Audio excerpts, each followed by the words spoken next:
ปาโทประธานมูลนิธิสายทานสปป.ลาวสุดใจใหญ่ใจปั้มล่าสุดกำลังจะเปิดใช้บริการเขาเอ่ยว่าโชว์รูมตกแต่งรถและซ่อมแปลงรถทุกประเภทบ่ว่าจะเป็นรถจักรบ่ว่าจะเป็นรถใหญ่และพร้อมประกาศเอาไว้ว่ารถกู้ภัยเช็คฟรีหมดทุกคันหมดทุกสมาคมมาเช็คฟรีได้บ่เสียเงินสบายดี FC แฟนคลับทุกทานมาพบมาพ่อกันคลิปนี้ทานผู้ชมบ่แม่นเรื่องราวเกี่ยวข้องกับน้องตุนน้องตุนตุนตายตุนอ้วนแล้วก็ทั้งผู้ผ่าแต่อย่างใดแต่ว่ามันเกี่ยวข้องกับกู้ภัยบ่เกี่ยวข้องแน่นอนทานผู้ชมเนาะเมื่อก่อนถามว่าค่อยฮู้จักคนนี้บ่ค่อยก็บ่ฮู้จักบ่มักคุ้นแต่หลังจากที่เกิดเหตุที่ล่องแจ้งเนาะแล้วก็ที่ผ่านมาค่อยก็ยังเข้าใจผิดเลยว่าทั้งอินเตอร์นี่เป็นกู้ภัยลาวเฮาที่ไปช่วย13หมู่ป่าถ้าพี่ค่อยเข้าใจผิดแล้วนั่นได้เพราะว่าหยังเพราะว่าบทบาทของอินเตอร์อยู่ในถ้ำล่องแจ้งค่อนข้างว่าพ้นเด่นค่อนข้างว่ามีออร่าจับจนบางครั้งคิดว่าอินเตอร์นี่เป็นหัวหน้าสมาคมกู้ภัยใดหนึ่งของเวียงจันทน์ไปแล้วจึงมีหน้าที่อย่างพ้นเด่นร่วมกับกู้ภัยไทยแต่มาฮู้ตามภายหลังมันบ่แม่นตัวนี้โกงกันข้ามกับหลายคนหลายท่านเป็นหัวหน้าสมาคมกู้ภัยของเรานี่สัมผัสว่าบ่มีความพ้นเด่นทางด้านผลงานอยู่ในถ้ำล่องแจ้งนั่นซึ่งอินเตอร์นี้บ่เคยเป็นกู้ภัยมาก่อนแต่ว่าด้วยมีจิตใจเนาะที่อยากเฮ็ดเพื่อสังคมมาซ่านานตั้งแต่ตอนน้ำท่วมอัตตปือสนามไส้แตกเราก็ได้ยินว่าคือว่าขายรถบ่ขายหยังก็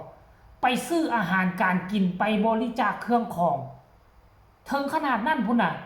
ด้วยความเป็นผู้ให้แล้วมันมีความสุขเห็นคนรับมีห้อยยิ้มครั้งนี้อินเตอร์จึงบ่พลาด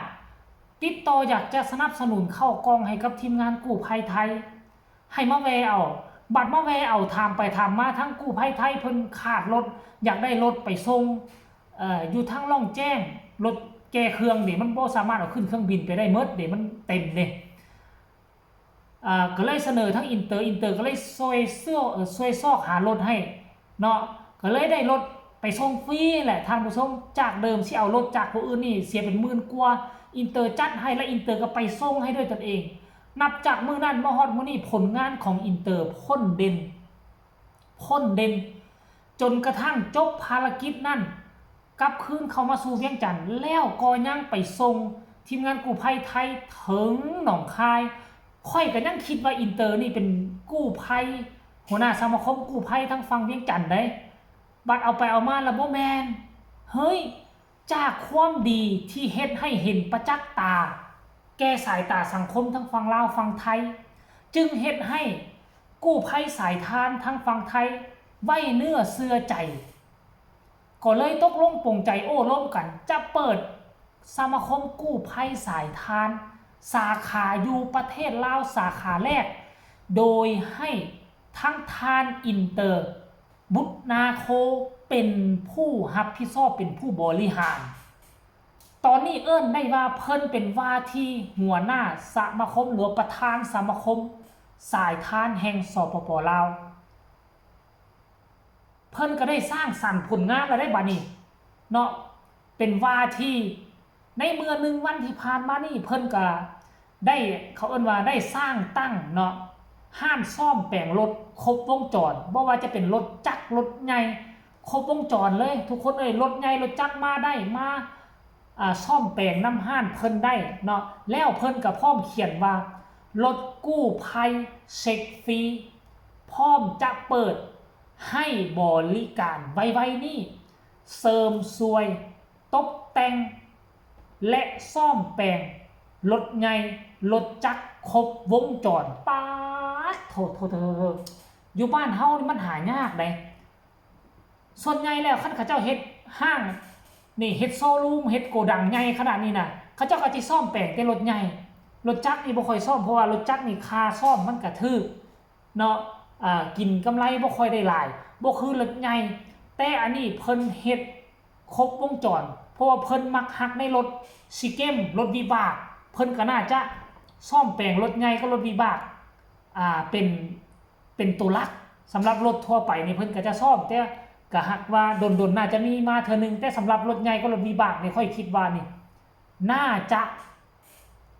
ะมีมาให้ซ่อมแปลงหลายเพราะว่าปัจจุบันนี้ก็เห็นแล้วคือมีห้าน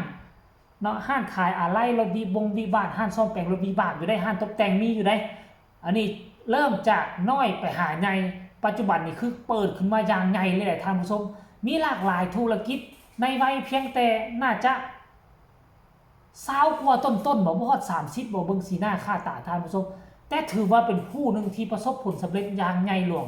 มีทั้งห้านงอปินมีทั้งนู่นนี่นั่นมีหลากหลายเลยนี่แหละมีแล้วก็บ่แบบว่าก็คือบ่ใช้เงินสุรุ่ยสุร่ายเนาะมีแล้วก็อยากเฮ็ดเพื่อสังคม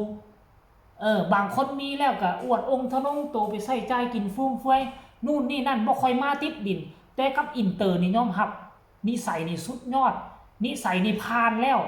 ตามที่กู้ภัยไทยคุกคีอยู่ทั้งหน้าถ้ำล่องแจ้งนี่โอ้คนแบบนี้แหละสามารถเป็นหัวหน้าสมาคมสามารถเป็นผู้บริหารสมาคมช่วยเหลือผู้อื่นได้เพราะจิตใจดี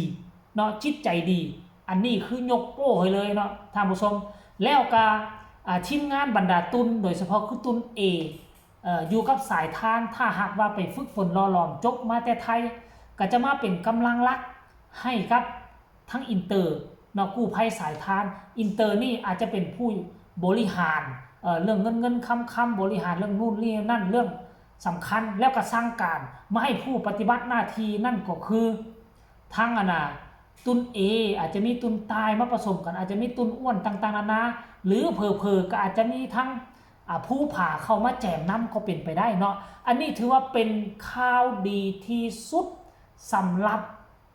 เนาะสำหรับเรื่องราวกู้ภัยของบ้านเฮานี่เห็นบ่ได้น้อยๆใหญ่ได้ดินก็กว้างป้าโถกู้ภัยเซ็กฟรีท่านผู้ชม FC สแกนฟังแต่ละปีนี่อาจจะเซ็ก 2-3 ครั้งเพราะกู้ภัยอาจจะได้แลนทุกมือเพราะฉะนั้นคันนี้มองที่เซ็กฟรีให้แล้วนี่ห่วยมันก็เป็นการ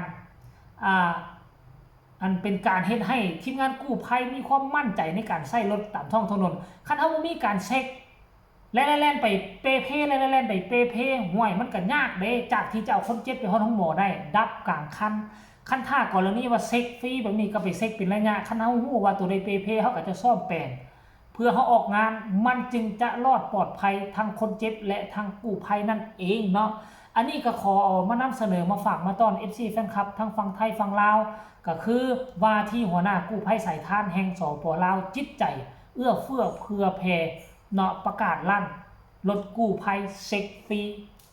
ฝากทุกคนกดไลค์กดแชร์ไปในความดีของอินเตอร์ใครมีคำคิดคำเห็นแนวใดส่งข่าวมาได้ทางใต้คอมเมนต์สำหรับคลิปนี้ลาท่านผู้ชมไปก่อนสบายดี